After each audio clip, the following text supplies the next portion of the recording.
Assalamualaikum warahmatullahi wabarakatuh. Kami dari kelompok 5A yang beranggotakan saya sendiri, Fathia Gina Arkansa dengan NPM 201302455 dan juga rekan saya, Rani Tifal Batari dengan NPM 203024041. Di sini kami akan mempresentasikan materi fisiologi hewan mengenai transport dan sirkulasi darah hewan.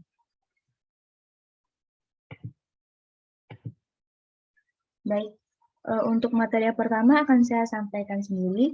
Sistem peredaran darah disebut juga sistem transportasi yang terjadi pada hewan vertebrata maupun invertebrata.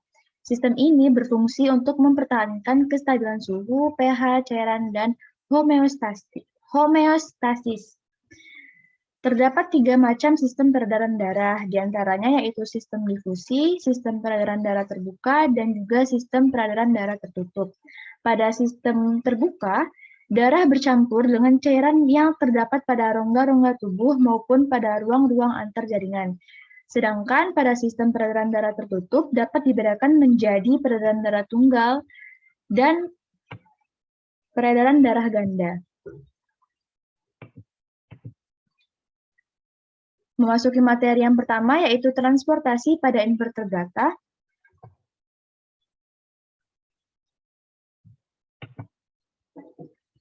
Pada invertebrata ini terdapat protozoa. Jadi protozoa ini merupakan hewan bersel satu yang tidak memiliki sistem sirkulasi pada darah karena tubuhnya hanya terdiri atas satu sel saja. Sari-sari makanan yang telah dicerna di dalam vakuola diserap oleh protoplasma di sekelilingnya. Oksigen yang diserap itu secara difusi dan CO2 dikeluarkan juga secara difusi. Contoh dari protozoa yang kami ambil di sini adalah amoeba dan paramecium. Pada paramecium yang hanya terdiri atas satu sel, transportasi dilakukan oleh sel itu sendiri. Proses masuknya gas oksigen ke dalam sel dan pengeluaran gas karbon dioksida terjadi secara difusi melalui membran plasma. Sedangkan makanan yang berukuran kecil ditelan oleh sel itu sendiri yang melalui sitostoma atau mulut sel yang kemudian dicerna di dalam vakuola makanan. Kemudian molekul-molekul makanan yang telah dicerna itu secara difusi akan aktif oleh vakuola kontraktil yang masuk ke dalam sitoplasma. Kemudian, sistem sirkulasi pada paramecium sempurna daripada amoeba. Pada paramecium, makanan yang berupa materi halus diserap melalui permukaan tubuhnya. Namun, materi makanan yang besar akan masuk ke sitostoma itu, atau mulut sel. Lalu, makanan yang berbentuk cair akan diedarkan oleh vakuola kontraktil, sedangkan zat makanan yang berbentuk padat akan dicerna dan diedarkan oleh vakuola makanan. Penyebarannya ke dalam endoplasma terjadi secara osmosis. Kemudian ada porifera. Organisme ini belum memiliki sistem peredaran darah khusus. Dengan kata lain, sistem sirkulasinya tergabung dengan sistem pencernaan. Tubuhnya terdiri atas 2 lapisan sel, yaitu sel amoeboid dan koanosit. Sel-sel amoeboid ini berfungsi untuk mengedarkan makanan. Kemudian makanan pada porifera itu diperoleh melalui aliran air yang melintasi ostium atau pori dan keluar melalui osculum. Makanan ditangkap dan dicerna oleh sel-sel leher atau yang disebut dengan koanosit, kemudian diberikan ke sel-sel amoeboid. Lalu sel-sel amoeboid itu mengembara ke sel-sel lain untuk mengedarkan makanan. Lalu yang kedua adalah arthropoda. Yang ketiga, sistem transportasi pada serangga terjadi tidak hanya di dalam pembuluh darah, tetapi juga terjadi di dalam rongga badan serangga tersebut. Sistem transportasi demikian dinamakan sistem peredaran darah terbuka. Pada belalang contohnya terdapat homozoel, yaitu rongga badan yang mengecil. Untuk efisiensi aliran dan pembagian darah, homozoel ini terbagi menjadi kamar-kamar yang disebut dengan sinus. Darah serangga tidak mengandung hemoglobin sehingga tidak berwarna merah. Kemudian darah serangga ini juga disebut sebagai hemolimfa. Darah ini mengandung sel darah yang tidak berwarna dan berfungsi untuk melenyapkan organisme asing. Karena tidak mengandung hemoglobin, darah serangga berfungsi untuk mengangkut zat makanan tidak untuk mengangkut oksigen ataupun gas CO2. Gas-gas tersebut disalurkan melalui sistem trakea.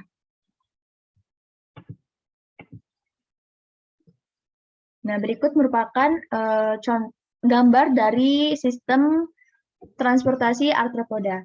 Peredaran darah pada belalang berlangsung sebagai berikut. Darah dipompa oleh jantung pembuluh ke bagian depan melalui aorta dorsal, kemudian darah beredar ke seluruh tubuh, ke ruang antar organ tanpa melalui pembuluh darah, lalu darah kembali ke jantung pembuluh melalui ostium.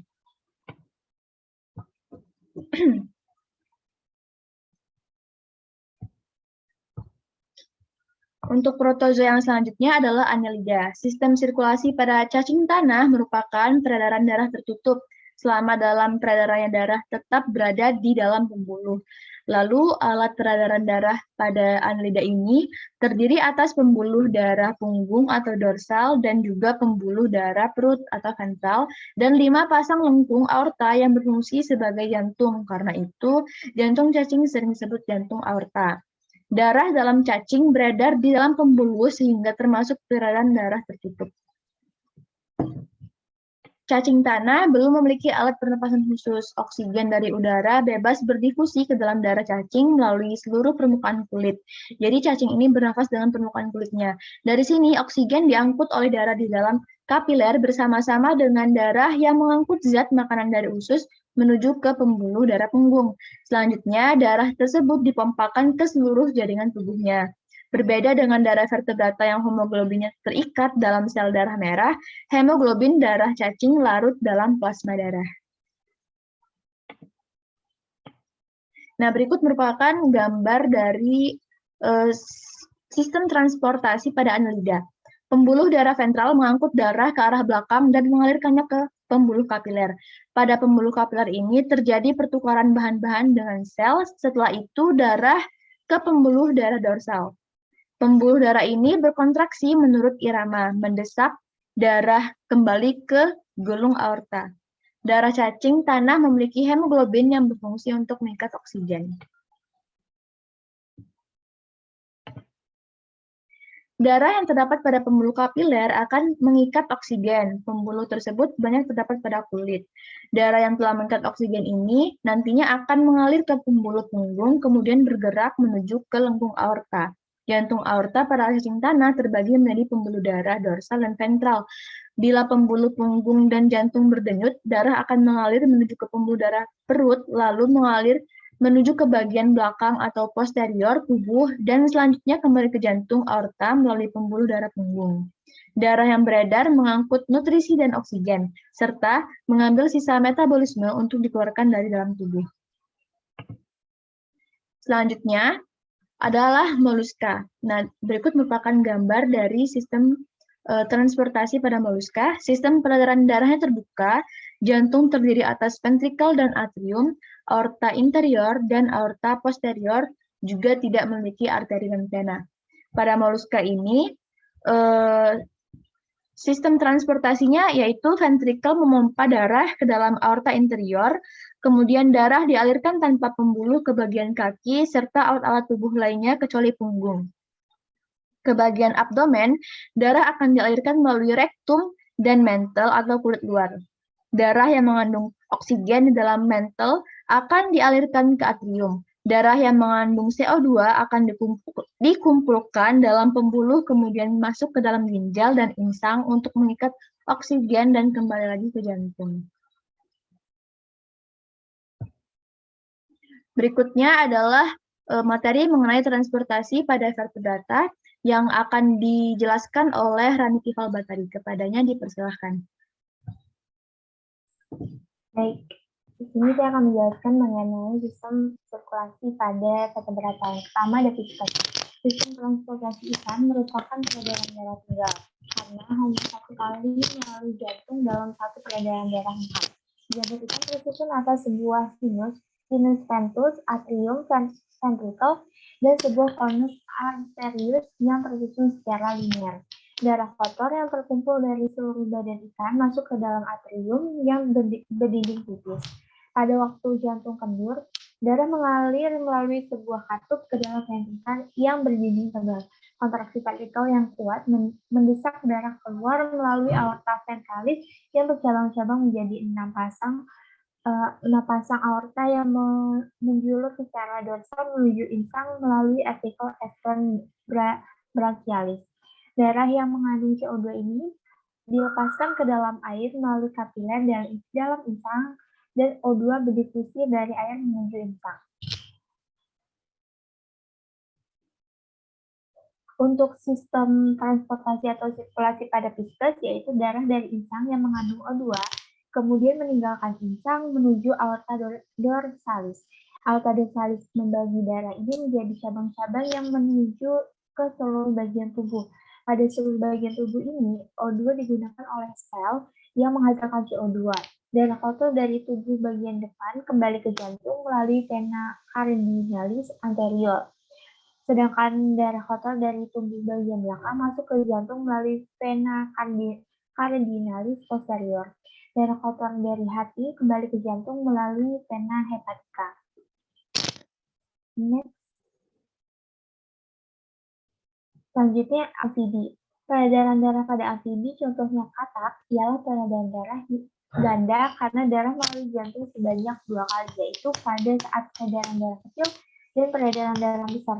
Peredaran darah kecil yaitu peredaran darah dari jantung menuju paru-paru, kemudian menuju jantung kembali. Kemudian peredaran darah besar, peredaran darah dari jantung menuju ke seluruh tubuh lalu melalui jantung. Jantung katak memiliki 3 ruang, yaitu 2 atrium dan 1 ventrikel. Jadi darah yang mengalir dari tubuh yang miskin akan O2 dan paru-paru yang kaya akan O2 terpisahkan oleh 2 buah atrium, tetapi keduanya bersatu dalam 1 ventrikel. Selanjutnya untuk sistem peredaran darahnya, pada jantung katak terdapat muara dari vena cava anterior dan vena cava posterior, berupa suatu gelembung yang disebut sinus venus. Atrium kanan menerima darah miskin oksigen dari pembuluh darah balik vena yang berasal dari seluruh tubuh kecuali paru-paru. Sedangkan darah dari paru-paru yang kaya akan oksigen dialirkan oleh atrium kiri. Darah dari atrium ini kemudian mengalir ke suatu ventrikel. Kontraksi ventrikel ini akan mendesak darah ke sebuah pembuluh yang bercabang-cabang menjadi cabang kiri dan juga kanan. Masing-masing dari cabang ini langsung bercabang menjadi 3 arteri pokok. Arteri pokok mengalirkan dari darah ke kepala dan otak. Cabang tengah, lung aorta mengalirkan darah dari jaringan internal dan alat dalam badan, sedangkan arteri posterior mengalirkan darah ke kulit dan paru-paru.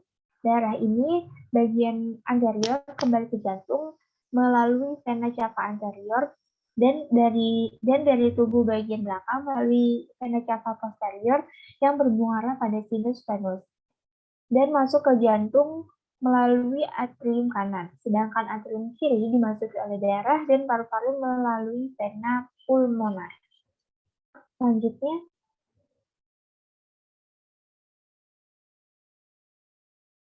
next.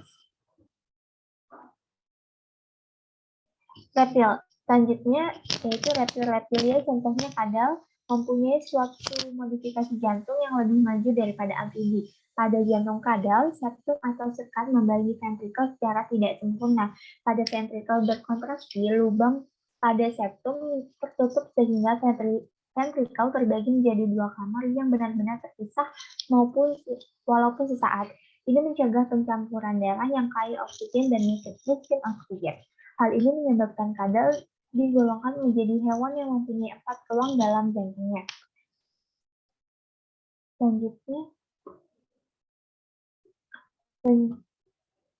Selanjutnya untuk sistem sirkulasi darah pada reptil, yaitu reptil memiliki sistem peredaran darah ganda, yaitu sistem peredaran darah ke paru-paru dan peredaran darah ke seluruh tubuh.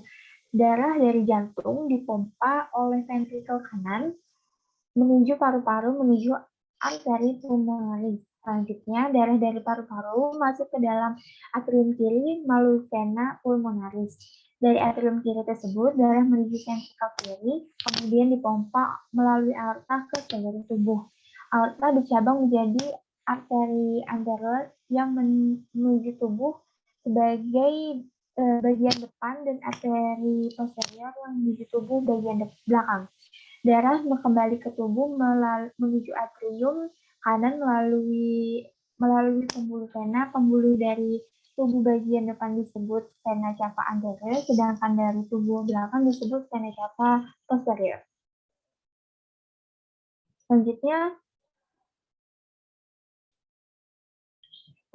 afes. Pada afes, contohnya burung, septum jantung telah sempurna sehingga jantung burung memiliki 4 ruangan, yaitu 2 ruangan atrium berdinding tipis dan 2 ruangan ventrikel dengan dindingnya tebal, baik antara atrium kanan dan kiri maupun antara ventrikel kanan dan kiri telah benar-benar terpisah.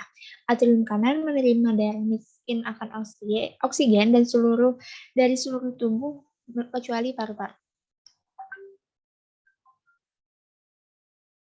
Selanjutnya AVES. Untuk sistem peredaran darahnya, darah menuju ventrikel kanan dan dipompakan ke paru-paru melalui arteri pulmonalis. Sesampainya di paru-paru, darah melepaskan karbon dioksida dan mengambil oksigen. Darah kaya akan oksigen ini dibawa dari paru-paru menuju atrium kiri melalui pembuluh darah vena pulmonalis. Peredaran darah dari jantung ke paru-paru kemudian kembali lagi ke jantung ini disebut peredaran darah kecil. Kemudian darah dari atrium kiri menuju ventrikel kiri. Darah di dalam ventrikel kiri ini dipompa keluar menuju organ-organ tubuh melalui aorta. Aorta memiliki 2 percabangan, yaitu lengkung aorta dan juga arteri kartoid yang menuju leher dan kepala. Lengkung aorta bercabang-cabang menjadi arteri yang mengalirkan darah ke berbagai organ tubuh, misalnya arteri subclavia yang menuju sayap. Dari organ tubuh, darah kembali ke jantung melalui pembuluh vena. Darah dari tubuh bagian belakang menuju ke jantung melalui vena cava dorsalis dan dari tubuh bagian depan melalui vena cava ventralis. Next. Kemudian pada mamalia, sistem peredaran darah atau sirkulasi pada mamalia dikendalikan oleh organ jantung yang berguna untuk memompa darah agar mampu mengalir ke semua tubuh. Ketika otot jantung berrelaksasi, jantung dalam keadaan mengembang, volumenya besar dan tekanannya kecil. Sistem sirkulasi terdiri dari yang pertama, sebuah pompa berotot yang disebut jantung. Yang kedua, sebuah rangkaian pembuluh yaitu arteri dan vena yang bercabang-cabang sepanjang tubuh. Yang ketiga, pembuluh yang sangat kecil dan disebut kapiler berada di sekitar jaringan tubuh. Yang keempat, darah atau cairan transport.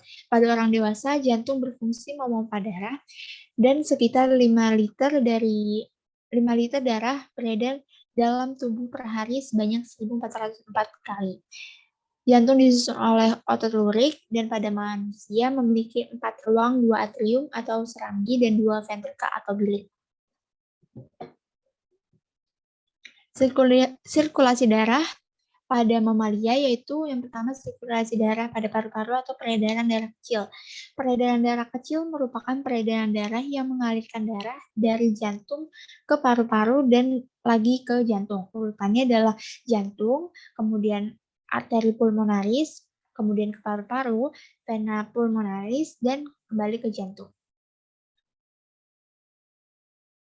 Sirkulasi darah pada sirkulasi sistematik atau peredaran darah besar, urutannya adalah dari jantung ke aorta, menuju seluruh tubuh, kemudian ke vena cava, dan kembali ke jantung atau serambi kanan. Sirkulasi darah sistem limfatik. Sistem limfatik ini adalah jaringan pembuluh seperti sistem kardiovaskuler, tetapi tidak memiliki jantung yang memompa, dan hanya terdiri dari jenis pembuluh dengan katup dan kelenjar di tempat-tempat tertentu seperti ketiak, timus, limpa, dan juga leher. Cairan yang beredar ini disebut getah bening yang sebenarnya berasal dari plasma yang dipaksa keluar dari pembuluh darah.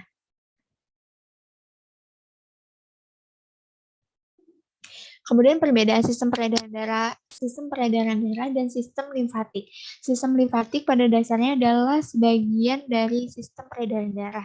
Oleh karena itu, berbagi fungsi dengan sistem peredaran darah membawa cairan dan bahan terlarut dari salah satu ke yang lain. Sistem limfatik tidak memiliki darah dan dua jenis pembuluh, yaitu vena dan arteri di mana mereka dibawa. Yang ketiga, cairan dari sistem peredaran darah bergerak melalui jantung, arteri, kapiler, pembuluh darah, dan paru-paru. Tetapi getah bening hanya mengalir melalui pembuluh limfatik. Kemudian yang keempat, media konduktif dari sistem peredaran darah terdiri dari eritroplasma, leukosit, dan trombosit. Kemudian yang kelima, media konduktif dari sistem peredaran darah bertanggung jawab untuk mengangkut gas pernapasan ke seluruh tubuh. Kemudian yang keenam, sistem peredaran darah membawa bahan makanan yang dicerna dan limbah dari sel ke dan dari organ. Tetapi sistem limfatik hanya membawa lemak dicerna. Yang ketujuh, leukosit dalam darah menimbulkan pertahanan terhadap benda asing yang menyerang dan racun, tetapi limfosit dari sistem limfatik yang membantu membangun kekebalan. Yang kedelapan, sistem limfatik. Oleh karena itu, tidak hanya bagian dari sistem peredaran darah, tetapi juga merupakan bagian penting dari itu. Selanjutnya, saya kembalikan kepada moderator. Baiklah, selanjutnya adalah review artikel. Kami mengambil salah satu artikel untuk direview dengan judul Perbandingan antara frekuensi denyut jantung katak atau rana SP dengan frekuensi denyut jantung mencit mus musculus berdasarkan ruang jantung, dengan penulis Iwayan Merta, Syahrudin AR, dan Imam Bahtiar serta Kusmiati. Artikel ini kami ambil dari jurnal ilmiah Ilmu Hayati nomor 1 volume 3 dari halaman 126 sampai halaman 131. Baik, untuk review artikelnya, sistem peredaran darah adalah sistem yang mempunyai sangkut paut dengan pergerakan darah di dalam pembuluh darah dan juga perpindahan darah dari satu tempat ke tempat lain. Salah satu peranan penting peredaran darah adalah mengangkut oksigen atau O2 dari paru-paru ke seluruh jaringan. Sistem peredaran darah terdiri dari jantung, pembuluh darah atau aorta, arteri kapiler, vena, dan darah. Jantung merupakan organ sebagai pemompa darah, sedangkan darah berfungsi sebagai transportasi nutrisi, oksigen, karbon dioksida, ampas metabolisme, dan juga hormon. Jantung katak atau rana SP terdiri dari 3 ruangan, yaitu 2 atrium dan 1 ventrikel. Peredaran darah katak termasuk ke dalam peredaran darah ganda dan tertutup. Peredaran darah pulmonari, darah dipompa dari ventrikel masuk ke pulmo melalui arteri pulmonalis, kemudian darah kaya oksigen akan masuk ke dalam atrium kiri. Peredaran darah dari sistematik, darah dipompa dari ventrikel masuk ke aorta, arteri, kapiler, kemudian nutrisi dan oksigen disuplai pada sel. Darah kaya karbon dioksida akan kembali lagi ke jantung melalui venula, vena, dan vena cava, dan bermuara pada atrium kanan. Selanjutnya, ruang jantung katak itu terdiri dari 1 ventrikel yang berpengaruh terhadap peredaran darahnya sendiri. Karena darah yang datang dari seluruh tubuh kaya akan CO2 akan tercampur kembali dengan darah yang datang dari paru-paru atau pulmo yang kaya akan O2. Peredaran darah seperti ini tidaklah efektif dan efisien karena selalu terjadi kombinasi lagi di ventrikel darah yang kaya O2 dengan CO2. Peredaran darah seperti ini juga mempunyai pengaruh terhadap suplai oksigen pada tingkat jaringan, tidak menutup kemungkinan akan terjadi hipoksia. Hipoksia itu merupakan defisiensi oksigen pada tingkat jaringan menurut Ganong tahun 2010. Nah, hipoksia ini tidak boleh terjadi karena berpengaruh terhadap proses fisiologi, terutama oksidasi biologis dalam hal pengendalian ATP. Untuk mengatasinya supaya tidak terjadi hipoksia, maka di dalam tubuh katak akan mengalami adaptasi fisiologis, yaitu dengan cara meningkatkan frekuensi denyut jantung, menurut Isnaini tahun 2006. Peningkatan frekuensi denyut jantung ini diharapkan suplai darah yang mengandung oksigen pada tingkat jaringan dapat ditingkatkan sehingga kejadian hipoksia itu dapat dihindari. Lalu beda dengan jantung pada mencit atau mus musculus yang terdiri dari 4 ruangan, yaitu 2 atrium kiri dan kanan dan 2 ventrikel kiri dan kanan.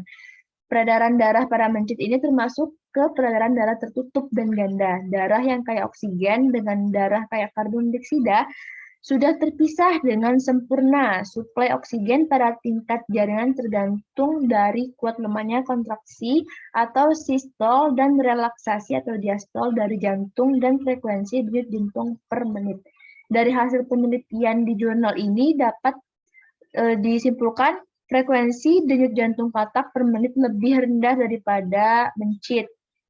Lalu berdasarkan hasil penelitian ini juga dapat disimpulkan ada perbedaan yang signifikan antara frekuensi denyut jantung katak Rana SP dengan frekuensi denyut jantung mencit mus musculus berdasarkan ruang jantungnya. Berat badan katak dan mencit tidak selalu berhubungan secara signifikan dengan denyut jantung. Demikianlah materi mengenai transfer dan sirkulasi darah serta review artikel yang telah kami sampaikan. Mohon maaf bila terdapat kesalahan kata, kami akhiri. Wassalamualaikum warahmatullahi wabarakatuh.